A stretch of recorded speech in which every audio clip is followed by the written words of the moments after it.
Assalamualaikum. Ini adalah edisi pertama dari Ruang Kosong, vlog dengan konsep sederhana yang emang sengaja aku nggak bikin visualnya. Karena mengutip pepatah yang populer yang biasa disampaikan sama salah seorang sahabat, "Unzur maqala wala tanzur maqala." Lihatlah apa yang disampaikan, namun jangan lihat siapa yang menyampaikan. Jadi, kalau ada kebaikan di dalam podcast ini, kita hanya perlu ambil kebaikan itu, tanpa harus mikirin siapa yang nyampein. Teman-teman tahu nggak sih, ada hadis yang menjelaskan tentang siapa itu orang yang cerdas menurut Nabi kita Muhammad SAW. Mungkin bagi sebagian kita, hadis ini udah cukup populer, tapi nggak apa-apa ya. Kali aja dari sebagian kita masih ada yang belum tahu tentang hadis ini. Dikisahkan dari Ibnu Umar radhiyallahu anhu. Buat yang belum tahu, Ibnu Umar ini nama aslinya adalah Abdullah bin Umar, anak dari khalifah kedua yaitu Umar bin Khattab radhiyallahu anhu. Ibnu Umar radhiyallahu anha mengisahkan, dia berkata, "Aku datang menemui Nabi Muhammad SAW bersama 10 orang. Lalu salah seorang dari golongan Ansor bertanya, 'Wahai Rasulullah, siapakah orang yang paling cerdas dan yang paling mulia?' Maka Rasulullah menjawab, 'Orang yang paling banyak mengingat kematian dan paling siap menghadapinya. Mereka itulah orang-orang yang cerdas. Mereka pergi dengan membawa kemuliaan dunia dan kehormatan.' Hadis riwayat Ibnu Majah. Ringkasnya kata Nabi, orang yang cerdas adalah orang yang paling sering ingat kematian, kemudian mempersiapkan pertemuannya dengan kematian itu. Nah, untuk lebih mudah memahami sebagai gambaran dari hadis ini, mari kita simak kisah berikut. Bismillah.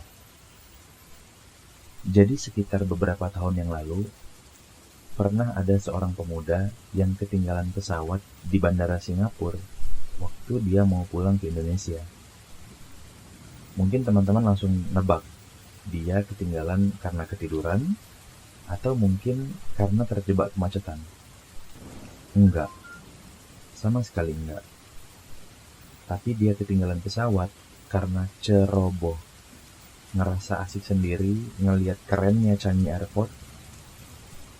Ceritanya dia dijadwalkan untuk flight jam 10 pagi. Jadi seharusnya dia udah ada di check-in counter paling lambat 1 jam sebelum jam keberangkatan. Bahkan kalau bisa 2 jam. Karena ini penerbangan internasional. Karena merasa nggak terlalu jauh dari airport, dia bergerak dari penginapan sekitar jam 8 pagi. Dengan perkiraan sebelum jam 9 bisa sampai. Dan benar, jam 9 kurang 15 menit, dia udah tiba di airport. Tapi bodohnya, dia nggak segera langsung ke check-in counter. Dia malah berlama-lama jalan-jalan santai, minum air gratisan dari pancuran, bikin-bikin story di Instagram, sampai akhirnya dia tiba di check-in counter jam 9 lewat 10 menit. Dan ya, petugas check-in udah nggak mau nerima meskipun pemuda ini berusaha jelasin, "I'm very sorry sir, please I don't have money to buy ticket anymore." Tapi tetap aja petugas check-in geleng-geleng kepala. Sementara di kantongnya cuma ada $2 dan harga tiket penerbangan berikutnya seharga $200. Ya sekitar 2 jutaan gitu. Pemuda ini langsung lemes dong di check-in counter sambil terus membodoh-bodohi dirinya sendiri. Ya, dia berkali-kali membodoh-bodohi dirinya sendiri sampai harus ketinggalan pesawat untuk balik ke Indonesia. Beberapa waktu setelah itu, pemuda ini baru menyadari satu hal dari kejadian yang dia alami waktu di Bandara Changi itu. Yang bodoh ternyata bukan dirinya, tapi tindakannya. Dia pintar, kecerdasannya di atas rata-rata. Dia bisa keluar negeri dengan uang pribadi, selama di luar negeri juga dengan biaya sendiri, Kalau dia bodoh, dia nggak mungkin bisa sampai di titik itu. Begitu menurutnya. Tapi nyatanya, lewat kejadian itu, dia jadi dapat pembeda tentang pintar dan bodoh yang dilakukan antara otak dan tindakan. Mari ambil contoh dari sesuatu yang sangat familiar di kehidupan kita. Saat azan berkumandang misalnya. Allahu Akbar, Allahu Akbar. Sepintar apapun kita di sekolah, sehebat apapun kita di pekerjaan, sejenius apapun kita di dalam bisnis yang kita jalankan, tapi saat azan kita nggak langsung datang dan menunaikan kewajiban kita, maka menurut hadis itu, kita bodoh dalam tindakan. Kitanya masih tetap pintar, kita mungkin masih bisa prestasi di sekolah, karir oke-oke aja, bisnis baik-baik aja. Tapi saat kewajiban kita lalaikan, kita bodoh. Itulah kenapa orang cerdas yang dimaksud hadis itu bukan orang yang cerdas secara duniawi, tapi cerdas dalam mengambil keputusan untuk hal-hal yang akan dia jalani. Dan jelas, secara otak dan tindakan, dia akan selalu ingat sama kematian. Ciri-ciri orang yang selalu ingat mati, tindakannya selalu diawali dengan pertanyaan, gimana ya kalau gua lagi begini, tahu-tahu gua mati. Diajakin jalan pas lagi waktunya pengajian, orang cerdas bakal nanya, gimana ya kalau gua ninggalin pengajian, habis itu gua mati.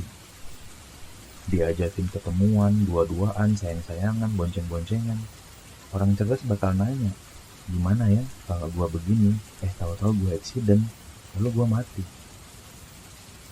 Lebih ngeduluin hal lain pas denger azan, orang cerdas bakal nanya ke dirinya, gimana ya kalau belum sempat sholat, tahu-tahu gua mati. Diajakin maksiat, mikir gitu, gimana ya pas lagi asik-asik, enak-enaknya maksiat, tiba-tiba mati. Balik ke cerita awal tadi, kalau aja si pemuda tadi bilang ke dirinya, gimana ya kalau gua nyantai-nyantai begini, tiba-tiba gua telat dan gak bisa berangkat. Pasti dia bergegas ngeberesin urusan penerbangannya dulu. Tapi ternyata enggak. Dia nggak kepikiran ke sana. Dia nggak ingat akibatnya.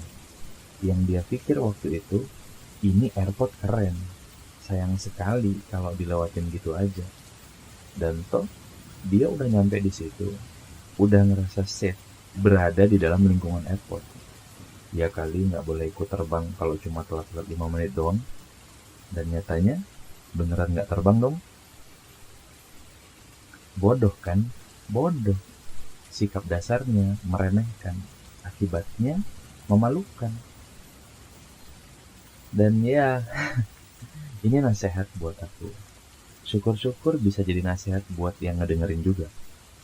Kita tuh kadang udah ngerasa aman dengan posisi kita sebagai orang Islam dan merasa beriman. Gua beriman kok. Sehingga sering betul timbul sikap-sikap meremehkan. Dan pada kenyataannya, meremehkan itu adalah salah satu sikap bodoh yang kalau terus-menerus dibiarkan bisa ngebawa kita ke dalam kerugian, bahkan kerusakan. Mulai saat ini, yuk kita latih diri kita. Sebelum ngelakuin apapun, coba nanya gitu dalam hati. Kalau habis bikin begini gua mati gimana ya? Kalau dengan keadaan sekarang gua mati, siap nggak ya? Akhirnya, tiap perbuatan penuh dengan pertimbangan. Tiap perilaku diawali dengan perihal sebab dan akibatnya. Makasih ya udah ngedengerin, semoga bermanfaat. Walhamdulillahi wa jazakumullahu khairan. Assalamualaikum warahmatullahi wabarakatuh.